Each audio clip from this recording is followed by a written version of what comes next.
Hi, this is Chatterboxing. I'm Sean. I try to make a quick video, give my take on this Luis Ortiz turning down $5 million or maybe even more to fight Anthony Joshua. Now he's claiming he's being lowballed, which as far as I'm aware, this is quite a new thing. I don't think I'm not aware of any example of where a voluntary challenger who doesn't have any belts, doesn't have any fans, hasn't done anything in his career, and is an undercard fighter, right? I think he was once top of the bill when he was the B side to Wilder. So this is someone who's normally fighting on undercards against people like Dave Allen, Daniel Martz, people like that. So he's being lowballed apparently by being offered $5 million to fight to become the unified heavyweight world champion at Madison Square Garden, like legendary boxing arena, to become the top dog because Joshua is obviously the man at heavyweight, 3 belts, Ring Magazine #1. So for him to turn down that opportunity is very bizarre and incomprehensible, really, especially when you consider the amount of money that was being offered. I mean, his best purse to date is like 500 grand. So it's pretty obvious that it's not his decision. I mean, it can't be. Now, people could say, obviously, listen, there's an element of him being like a kind of social media bad man, and he'll like pipe up, say a load of stuff. I don't really believe it's him saying most of this stuff anyway, because I've seen interviews with him where translators have just made stuff up. And I speak Spanish, by the way, so I'm not just repeating what other people. I've seen myself interviews where he said stuff, and other people look and I thought, we didn't say that. So I don't know if he said that earlier, but he certainly didn't say it in that interview. So a lot of the comments and stuff that I see from Luis Ortiz's statements and stuff, it just looks like just trying to sort of discredit Joshua, trying to discredit Matchroom. It doesn't look very genuine at all, in my humble opinion. So there is an element of that, but obviously he's not literally scared to the point where he's going to turn down $5 million. I mean, don't get me wrong. If he fights someone like Joshua, he's obviously going to want to be very, very well compensated for that. And you can just look at his record, if you don't believe me, to see the kind of people that he normally fights.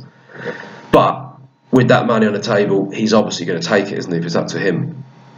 So then there's two credible theories that are kind of floating around that most people are thinking. Obviously, the drugs element.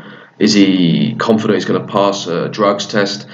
That's a possibility. I think he's part of the WBC clean boxing program. Now, I'm not entirely sure how that works. I don't know if that means that at any time people can test you, or whether that's just when you're signed up for a fight, or when you've got a fight coming, or even if it technically does mean that there's any danger of them doing it. So I don't know. So it could be that, but the other one is that Al Heyman and the PBC don't want him to fight Joshua, which is quite likely. Now, there's 2 reasons that I can think of for that.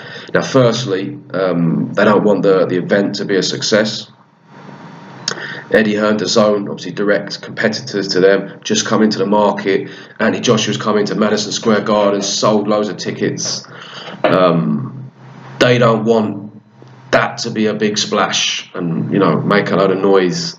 It's not really in their interest for that event to be good. So that's definitely a reason why they could withhold Luis Ortiz. Another reason, which I think is equally likely, probably even more likely, to be honest, they don't want Ortiz to fight Joshua. Firstly, because they're obviously planning to make a rematch with Wilder after the Brazil fight, because they can try and pass that off as a credible opponent and a reason to not fight Joshua or Dillian Whyte. So I think that's clearly the plan. But not just that, also the fact that really Deontay Wilder, who obviously they're trying to build up as the big star, his whole legitimacy really as a champion is based on beating Luis Ortiz. I mean, that's the only credible opponent. I mean, if you want to say Bermain Stavern, I suppose you could. Yeah, but it's really the only fighter that he's beaten that people actually think is good is Luis Ortiz. So that win has been massively hyped up by Wilder's team, his fans, and they've basically made out like Ortiz is like the biggest, baddest man in boxing. Everyone's scared of him. Everyone's ducking him. Wilder was like this big boxing hero. Finally, someone stepped up to the plate to fight Luis Ortiz, and that's how they sold it. And a lot of his fans they believe that. So if you put in Ortiz with Joshua, I mean, realistically, how many people think Ortiz can beat Joshua? I mean, Ortiz is a good fighter. I'd say like a solid top 10 contender. I mean, he's officially 40, but I don't believe that. I think he's quite a bit older. He's a skillful southpaw, might be good for a few rounds, but ultimately he's just going to get demolished, in my opinion, and I'm sure in the opinion of his team as well. So that's not going to look good, is it, for Wilder and his their kind of PR campaign that they've been doing for the last sort of couple of years. So you put him in there, Joshua just absolutely steamrolls him. Then what are they going to say? Oh, well, we like knocked Tyson Fury down twice. You know what I mean? So Luis Ortiz, it seems to me like he's just being used, which is unfortunate, but it is what it is. Now I don't know what kind of contract he's under, because the thing with Ortiz as well, I mean, he's not just like your typical fighter who came from America or something like that. He came from Cuba and he defected. So I don't know. I mean, for all I know, he could be in some serious debt with people. I don't know. For him to, to get out to escape from Cuba, he hasn't learned the language despite having been there for like 10 years.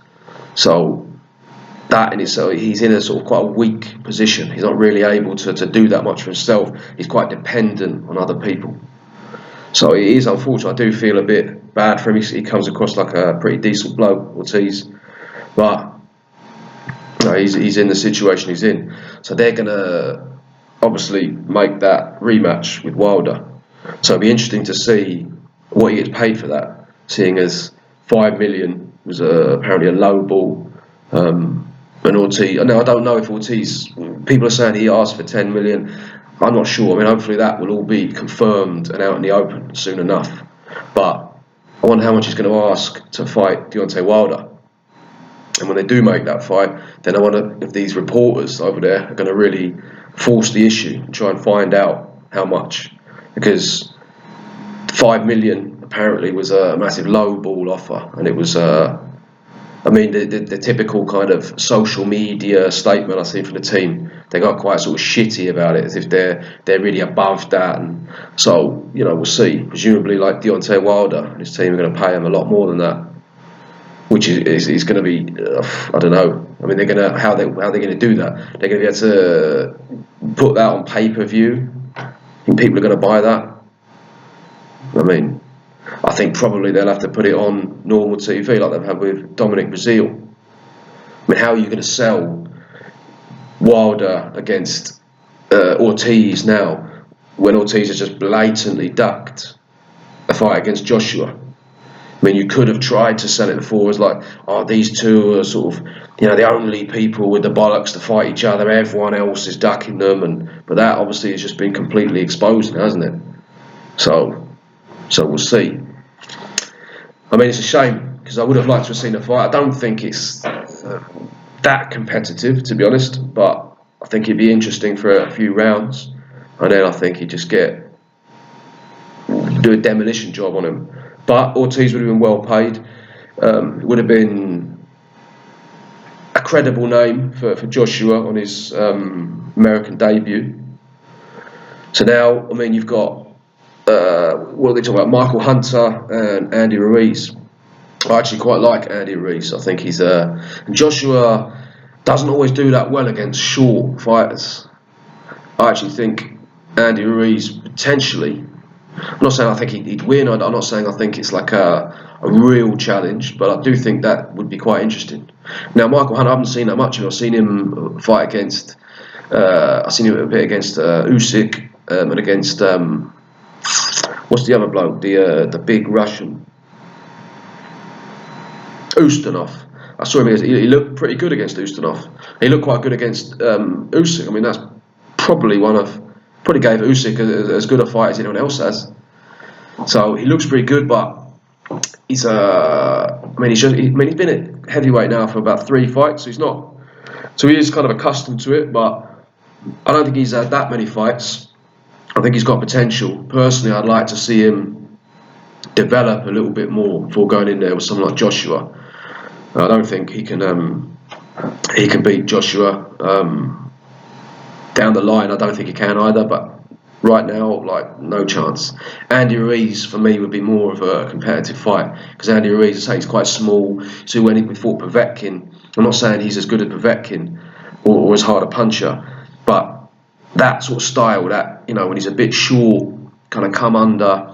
Takam as well. Now I know Takam came as a late replacement when he was preparing to fight Pulev, but yeah, I've just seen a couple of times with these shorter fights, Joshua doesn't find it that easy. So someone like Ruiz, who does have very fast hands, throws good combinations, I can see him catching Joshua quite a lot, making it a bit of a good scrap. Now, he fought against Joseph Parker. Fight could have really gone either way. A lot of people thought he won.